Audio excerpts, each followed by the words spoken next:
पैसों से ऊपर भी जिंदगी होती है। Hello everyone, welcome back to my channel. आज मैं आपके लिए लेकर आई हूँ व्हाई वी वर्क की बुक समरी। दूसरों की जिंदगी में बदलाव लाने की कोशिश करिए। क्या कभी आपके मन में यह क्वेश्चन आया है कि हम काम क्यों करते हैं? क्या सिर्फ पैसों के लिए या समाज में अपने स्टेटस के लिए? इन सवालों का जवाब आपको इस बुक में मिल जाएगा।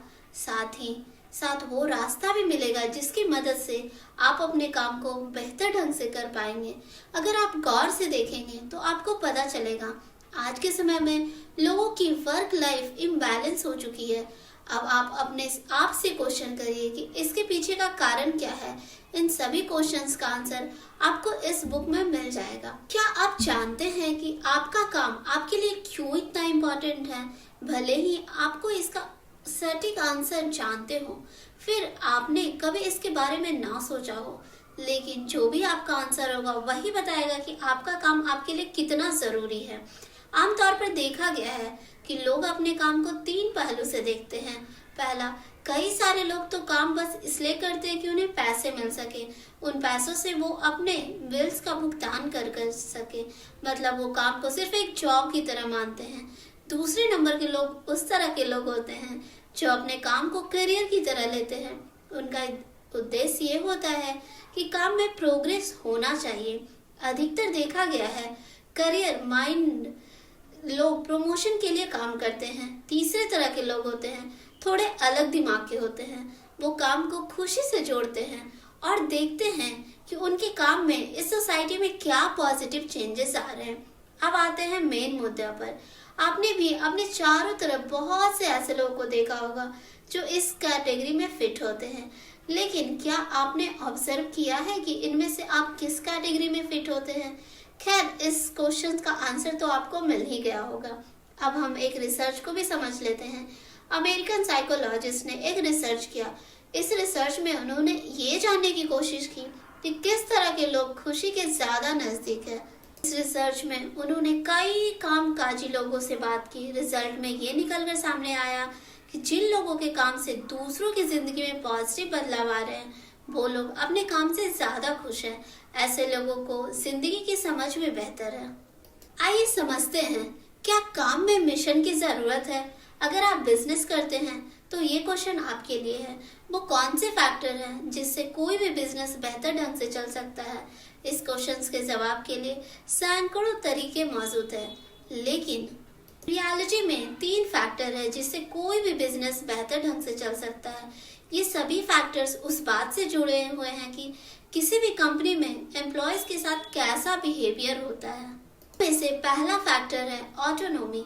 ये देखा गया है कि ज्यादातर फ्रीडम और ज्यादातर जिम्मेदारी देने से एंट्री लेवल एम्प्लॉयज भी ज्यादा मोटिवेटेड होते हैं। वो ज्यादा फोकस के साथ उस प्रोजेक्ट पर काम करते हैं। काम करने वाले को जिम्मेदारी के साथ अगर आप फ्रीडम भी देते हैं तो उनके अंदर वर्क प्लेस के प्रति ट्रस्ट और ईमानदारी भी बढ़ती है। दूसरा फैक्टर आता है इन्वेस्टमेंट। आज के समय में कई कंपनियों को देखा गया है कि वो अपने एम्प्लॉयज के स्किल्स डेवलपमेंट में काफी इन्वेस्ट करते हैं।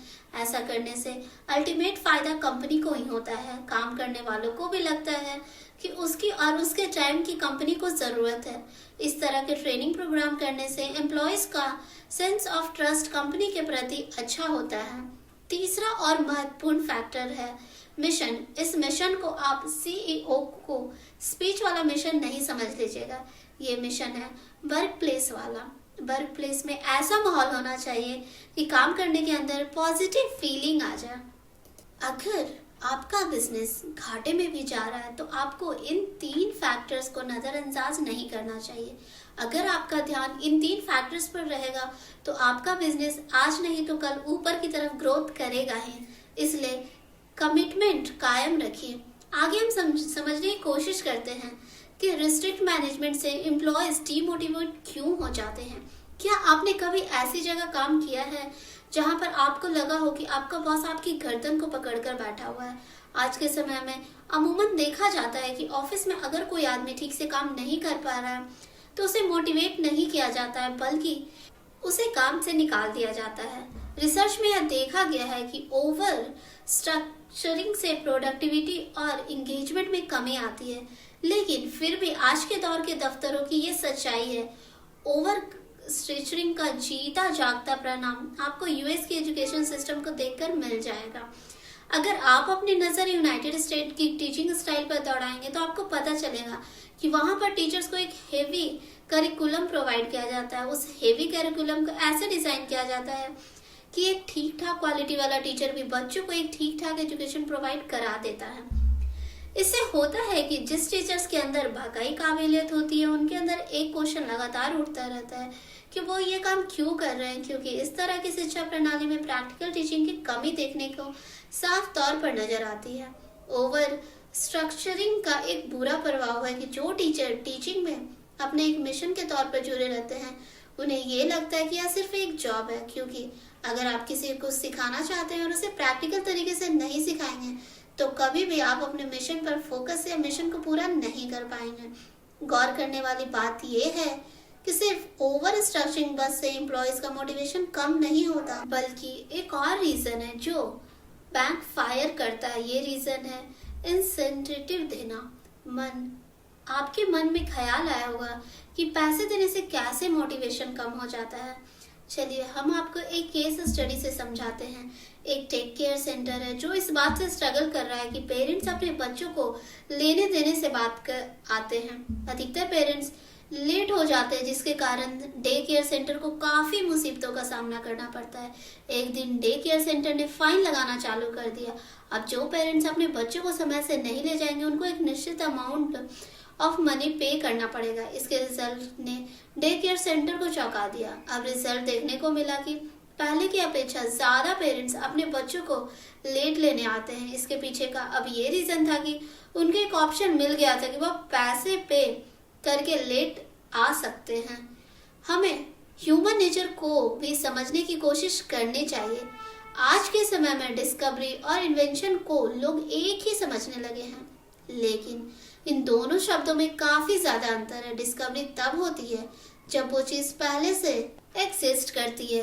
रही बात इन्वेंशन की, तो वो इंसान करता है। जब भी इंसान कोई चीज बनाता है तो उसे इन्वेंशन कहा जाता है। 18वीं शताब्दी के आखिरी में एडम स्मिथ ने एक थ्योरी दी थी। इस थ्योरी के अनुसार वर्क प्लेस में लोग और अच्छे काम अच्छे से करेंगे अगर हम उन्हें इंसेंटिव के तौर पर पैसे दें। अगर आपने गौर किया होगा तो आज के वर्किंग कल्चर में इस थ्योरी को अपना लिया गया है, लेकिन पहले ऐसा नहीं था। इंसेंटिव मेथड बैकफायर भी करता है। क्वेश्चन ये उठता है कि हम आज भी ऐसा क्यों सोचते हैं कि इंसान पैसों से मोटिवेट होता है। ऐसा इसलिए भी हम सोचते हैं क्योंकि कई सारी थ्योरी में ये बात कही गई है कि हम अपने नेचर में ये बात बैठा लिए हैं कि हम सिर्फ पैसों से ही मोटिवेट हो सकते हैं। क्या ये सही अप्रोच है? जवाब है नहीं। इसी को हम समझने की कोशिश करते हैं। कंपनियों को खुद से यह क्वेश्चन पूछने चाहिए। अगर कोई आपसे सवाल करे क्या आप उस फैक्ट्री से शर्ट खरीदेंगे जहां चाइल्ड लेबर काम करते हो, एथिकल पॉइंट ऑफ व्यू से इसका जवाब दूसरा होगा, इकोनॉमिक पॉइंट ऑफ व्यू से दूसरा। हम लोगों में से कई लोगों को समझ में नहीं आएगा कि इस क्वेश्चन का जवाब कैसे देना है। आज के दौर में अर्थशास्त्री नफा और नुकसान प्रॉफिट के दर्ज पर नापते हैं, लेकिन अब समय आ गया है कि कंपनियों को खुद से कुछ सवाल करने चाहिए। इन सवालों की शुरुआती होनी चाहिए 3 सिंपल तरीके से। वो है क्या, क्यों और कैसे। इसके टास्क का पर्पस क्या है, इससे क्या पॉजिटिव इम्पैक्ट क्रिएट होगा, एम्प्लॉयज टास्क कैसे पूरा कर रहे हैं, आप अपने वर्क प्लेस में कब चेंज लाने को तैयार होंगे।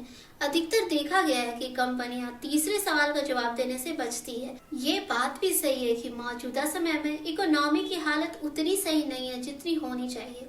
इसलिए अगर आप वेट करेंगे अपने वर्क प्लेस में चेंज करने की तो देरी होती जाएगी। इसलिए तीसरे सवाल का जवाब अभी ही आपको तैयार होना चाहिए। अपने वर्क प्लेस में चेंज लाने के लिए तैयारी ही जब बचाव है। ओवरऑल इस बुक में बताया गया है कि फाइनेंशियल इंसेंटिव पर पूरी तरह से निर्भर हो जाने से आपके एम्प्लॉयज डीमोटिवेट हो जाएंगे। इसलिए अब समय आ गया है कि पुराने तरीकों से हटकर कुछ नया किया जाए। अगर आप अपने वर्क प्लेस को मोटिवेट और पॉजिटिव बनाना चाहते हैं तो सबसे पहले अपने एम्प्लॉयज पर ट्रस्ट करना शुरू कीजिए। उन्हें एहसास दिलाइए कि इस कंपनी को उनकी ज़रूरत है, उनके अंदर वैल्यूज़ का निर्माण कीजिए। अगर आपके एम्प्लॉयज़ खुश रहेंगे तो आपका वर्क प्लेस अपने आप पॉजिटिव रहेगा। सोशल इंसेंटिव की शुरुआत करिए। अगली बार जब आप अपने एम्प्लॉयज़ को मोटिवेट करना चाहें तो उनके सामने पैसे मत रख दीजिएगा, बल्कि उन्हें पॉजिटिव जिम्मेदारी का एहसास दिलाइए।